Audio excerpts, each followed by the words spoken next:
true. Nervous. Very, very dreadfully nervous. I had been, and am.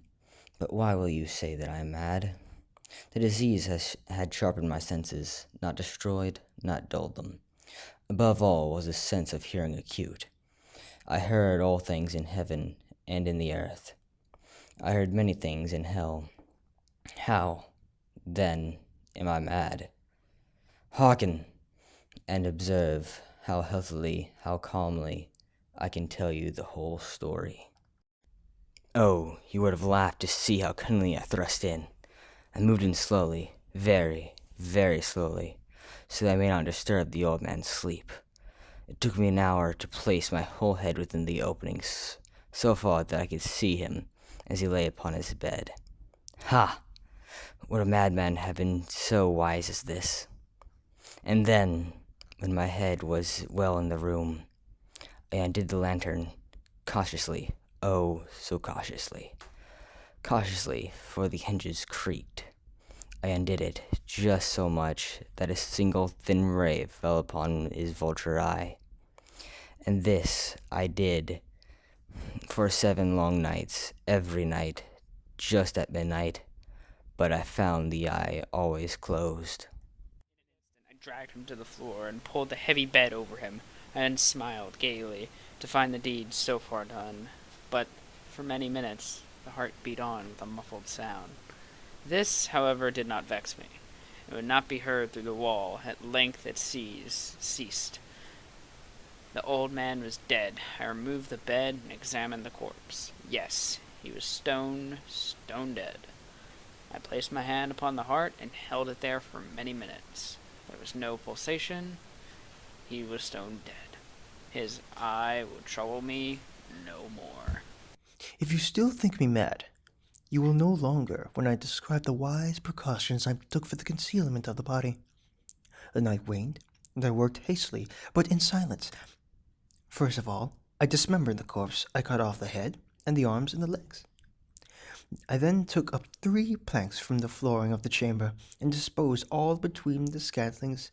I then replaced the board so cleverly, so cunningly, that no human eye, not even his, could have detected anything wrong. There was nothing to wash out, no stain of any kind, no blood spot, no whatever. I had been too wary for that. A tub had cut it all. The officers were satisfied. My manner had convinced them. I was singularly at ease. They sat, and while I answered cheerily, they chatted of familiar things, but ere long I left myself getting pale and wished them gone. My head ached, and I feigned a ringing from my ears. But still they sat and still chatted. The ringing became more distinct. It continued and became more distinct. I talked more freely to get rid of the feeling, but it continued and gained definiteness until at length I found that the noise was not within my ears. No doubt, I grew very pale, but I talked more fluently, and with a heightened voice, yet the sound increased. And what could I do?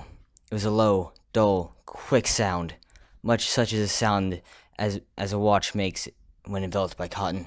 I gasped for breath, and yet the officers heard it not. I talked more quickly, more vehemently, but the noise steadily increased. I arose and argued about trifles in a high key and with violent gesticulations, but the noise steadily increased. Why would they not be gone?